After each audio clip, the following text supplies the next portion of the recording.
નમસ્કાર મિત્રો, હું છું ગોપાલ ઇટાલિયા. આજે એક મહત્વના વિષય ઉપર ધ્યાન દોરવું છે.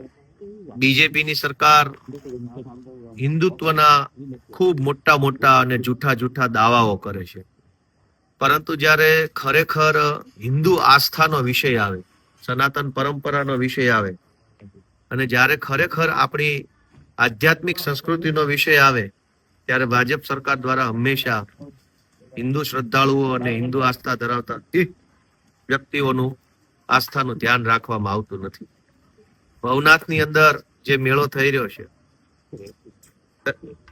ભવનાથમાં જે મેળો થઈ રહ્યો છે, એ મેળાની અંદર હમણાં હર્ષ સંઘવીએ 4-5 મીટિંગો કરી. જુનાગઢમાં સરકારી માણસો અને બધા અલગ અલગ આગેવાનો સાથે ગાંધીનગરમાં મીટિંગ કરી અને એવો નિર્ણય કર્યો કે ભવનાથ મેળામાં ગિરનાર દરવાજાથી કોઈ પણ વાહન અંદર જઈ શકશે નહીં. હવે ભવનાથ મહાદેવનું મંદિર જે છે, કે જ્યાં મહાશિવરાત્રીનો મુખ્ય મેળો યોજાય છે, જ્યાંથી રવેડી નીકળે છે, જ્યાં સ્નાન થાય છે, એ ભવનાથ મહાદેવનું મંદિર એટલે આખા મહાશિવરાત્રીના મેળાનું કેન્દ્ર સ્થાન. ગિરનાર દરવાજાથી ભવનાથ મહાદેવના મંદિર સુધીનો રસ્તો અંદાજે 8 કિલોમીટર જેટલો હશે, અંદાજિત. અને આમ સીધા ચડાણ વાળો છે, કેમ કે ભવનાથ તરફ જાઓ જુનાગઢ સિટીમાંથી એટલે ઢાળ ટાઈપનો રસ્તો છે. આમ જોઈએ તો છેલ્લા વર્ષોના ઇતિહાસ પ્રમાણે અંદાજે 10 થી 15 લાખ શ્રદ્ધાળુઓ આ ભવનાથ મહાદેવમાં મહાશિવરાત્રીનો મેળો માણવા માટે આવતા હોય છે. 15 લાખ લોકો આવવાના કારણે જુનાગઢ આખો જિલ્લો અને ખાસ કરીને જુનાગઢ શહેરમાં લોકોને અંદાજિત 200 કરોડ જેટલા રૂપિયાની આવક થાય છે, અલગ અલગ પ્રકારની. એટલે મેળાનું ઐતિહાસિક મહત્વ તો છે જ છે. ભગવાન ભોળાનાથના કારણે, મા અંબા અને દત્તાત્રેયના કારણે આપણી હિન્દુ પરંપરા પ્રમાણેનું મહત્વ પણ છે, વત્તા એક રોજગારનો આર્થિક એક બાબતનો પણ એમાં વિષય સમાયેલો છે. ભાજપની સરકારે નિર્ણય કર્યો કે ગિરનાર દરવાજાથી બધા વાહનોને રોકવામાં આવશે અને કોઈ વાહનોને ભવનાથ નહીં લઈ જવા દેવામાં આવે. એની પાછળ એને કોઈ કારણ રજૂ નથી કર્યું કે આવું કરવાનું કારણ શું.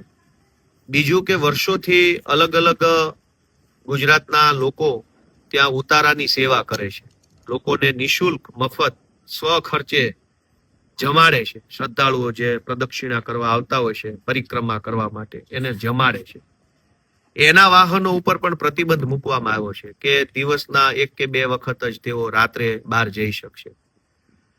જ્યારે ભાજપની સરકાર ઉત્તર પ્રદેશની અંદર પ્રયાગરાજમાં જે કુંભ મેળો કર્યો, એમાં લગભગ અંદાજે 8 થી 10 કરોડ લોકો આવ્યા હતા અને બહુ સારો મેળો યોજવામાં આવ્યો એવો દાવો જો ભાજપની સરકાર કરતી હોય, તો પછી જુનાગઢની અંદર માત્ર 10 લાખ લોકો ભવનાથમાં આવે તો વ્યવસ્થા કેમ નહીં થાય? તમે તો દાવા એવા કરો છો કે 10 કરોડ લોકોની વ્યવસ્થા પૂરી પાડી. હવે 10 કરોડ લોકોની વ્યવસ્થા પૂરી પાડો છો તો 10 લાખ લોકોની વ્યવસ્થા પૂરી નહીં પડે. અને એટલે આ આખું જે ભવનાથનો મેળો છે એનું આધ્યાત્મિક મહત્વ ઓછું થઈ જાય એવા પ્રયત્નો ભાજપની સરકારે કર્યા છે. હવે જો ગિરનાર દરવાજાથી અંદર વાહનો લઈ જવા દેવામાં નહીં આવે તો 10 લાખ લોકો પણ જો મહાશિવરાત્રીના મેળામાં આવે અને 10 લાખ લોકો પૈકી 5 લાખ લોકો જો વાહનો લઈને આવશે તો એ 5 લાખ વાહનો જુનાગઢ સિટીમાં તો ક્યાંય મૂકી શકાય એવી જગ્યા છે જ નહીં. એવી કોઈ વ્યવસ્થા, જુનાગઢ સિટી આખું ટ્રાફિક જામ થઈ જશે, આખું સિટી હેરાન થશે.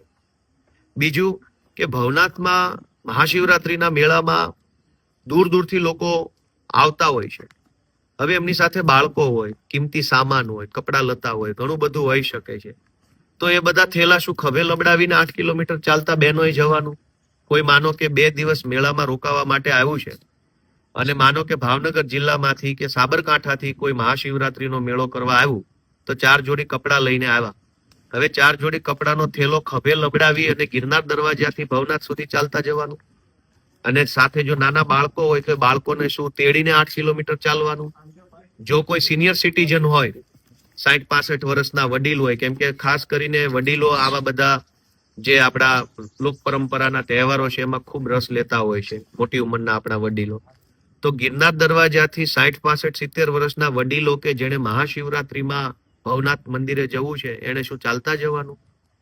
તો આ કેવા પ્રકારની કુમતી કુબુદ્ધિ ભાજપની સરકારને સૂજી છે. અને ખાસ કરીને હર્ષ સંઘવી જયારે આ આખા મહાશિવરાત્રીના મેળામાં લાઇમલાઇટમાં રહેવા માટેનું આખું આયોજન ગોઠવે છે, તો એમને વિનંતી છે કે હિન્દુ પરંપરાનો તમે દાવો કરો છો, હિન્દુત્વવાદી સરકાર હોવાનો દાવો કરો છો, તો શા માટે હિન્દુ શ્રદ્ધાળુઓ હેરાન થાય, પરેશાન થાય, 8-8 કિલોમીટર ચાલવું પડે, એવા પ્રકારના મનગઢંત નિર્ણયો લો છો? અને આની અંદર બીજી પણ તકલીફ છે કે જુનાગઢ શહેરમાં રહેતા જે કંઈ પણ 2-5 લાખ લોકો છે, એમાંથી મોટા ભાગના લોકો રાત્રે ડાયરો માણવા માટે જતા હોય છે, કેમ કે ત્યાં અલગ અલગ જગ્યાએ સંતવાણી ચાલતી હોય છે. તો એ દરેક માણસે રોજ રાત્રે જો 2 વ્હીલ લઈને જવા મળે, 4 વ્હીલ લઈને જવા મળે, તો રોજ રાત્રે કમસે કમ 50,000 થી 1 લાખ માણસો માત્ર જુનાગઢ સિટી કે જુનાગઢના આસપાસના ગામડામાંથી પણ રોજ રાત્રે સંતવાણી સાંભળવા જઈ શકે. પણ હવે તો વાહન લઈને જવા નથી દેવાના, તો રોજ રાત્રે 8 કિલોમીટર સુધી જઈ અને ભવનાથમાં કોણ જાય? બીજું કે કેટલાક મિત્રો એવા હોય છે કે દિવસે સેવા કરવા જવા માંગતા હોય છે અથવા રાત્રે સેવા કરવા જવા માંગતા હોય છે. સેવા કરવી છે મહાશિવરાત્રીના મેળામાં લોકોની, તો એ સેવા કરવા માટે જેને જવું છે એને રોજ થોડો ચાલીને 8 કિલોમીટર જવાના. એટલે અને બીજી સૌથી મહત્વની બાબત એ છે કે સરકારી ચોપડે 51 એકર જેટલી જમીન, 51 એકર જમીન મેળો કરવા માટે અનામત સરકારી જમીન ભવનાથ તળેટીની આસપાસ છે. પણ વાસ્તવિક રીતે 51 એકર નથી, કેમ કે મોટા ભાગના ભાજપના માણસોએ ભવનાથ તળેટીમાં દબાણ કરી નાખ્યું છે, પેશકદમી કરેલી છે, અને એના કારણે મેળો કરવાની જે જગ્યા છે એમાં ભાજપના માણસોનું દબાણ છે. એટલે હવે મેળો કરવાની જગ્યા ટૂંકી થઈ ગઈ છે, ઓછી થઈ ગઈ છે. એનો ભોગ સામાન્ય જનતા, હિન્દુ શ્રદ્ધાળુઓએ બનવું પડશે. ભાજપના માણસો પાસેથી જો 51 એકર જમીન ખાલી કરાવી દેવામાં આવે તો આજની તારીખમાં પણ ભવનાથ તળેટીમાં 50 લાખ લોકો મેળો કરી શકે એટલી જગ્યા ઉપલબ્ધ છે. પણ ભાજપના માણસોએ દબાણ કર્યું, એ સરકારી તંત્રને નથી દેખાતું. હવે શ્રદ્ધાળુઓ જે 10-15 લાખ શ્રદ્ધાળુઓ આવવાના છે મહાશિવરાત્રી પર્વની અંદર પોતાની આસ્થાનો વ્યક્ત કરવા માટે, એ શ્રદ્ધાળુઓને 8 કિલોમીટર ચાલતા લઈ જવા માટેની આખી પ્લાનિંગ થઈ રહી છે. આ બાબત બિલકુલ ખોટી છે. અમે આનો વિરોધ કરીએ છીએ અને હું આશા રાખું છું કે જિલ્લા વહીવટી તંત્ર અને ભાજપના માણસો જે નકલી હિન્દુત્વના ઠેકેદારો છે એ જરાક બોધપાઠ લેશે અને આ જે 8 કિલોમીટર સુધી ચાલીને ભવનાથ જવાનો નિર્ણય છે એને બદલવો પડે. તમે બાળકોનું વિચારો, તમે સિનિયર સિટીઝનનું વિચારો, તમે મહિલાઓનું વિચારો, તમે કોઈ અંદર સગર્ભા બહેનો આવી છે એનું વિચારો કે એને કેવી રીતે ચાલતા જવાનું. અને આ જે પ્રતિબંધ છે એ કહેવા માટે તો એવું કહેવામાં આવે છે કે તમામ માટે પ્રતિબંધ છે, પણ વાસ્તવિકતા એ છે કે તમામ વીઆઈપી, વીવીઆઈપી અને રાજકારણીયાઓ છે એ બિંદાસ 4 વ્હીલ લઈને અંદર જઈ શકવાના. ખાલી આમ જનતા કે જેના થકી મેળો ઉજળો છે, જે કરોડો શ્રદ્ધાળુઓના કારણે મેળો ઉજળો બને છે, એ શ્રદ્ધાળુઓને હેરાન કરવામાં આવશે. રાજકારણીયા હશે, સરકારી નોકરિયાતો હશે, મોટા મોટા સેલિબ્રિટીઓ છે, એ બધાને તો સરકારી ગાડીઓમાં અંદર લઈ જઈ શકશે.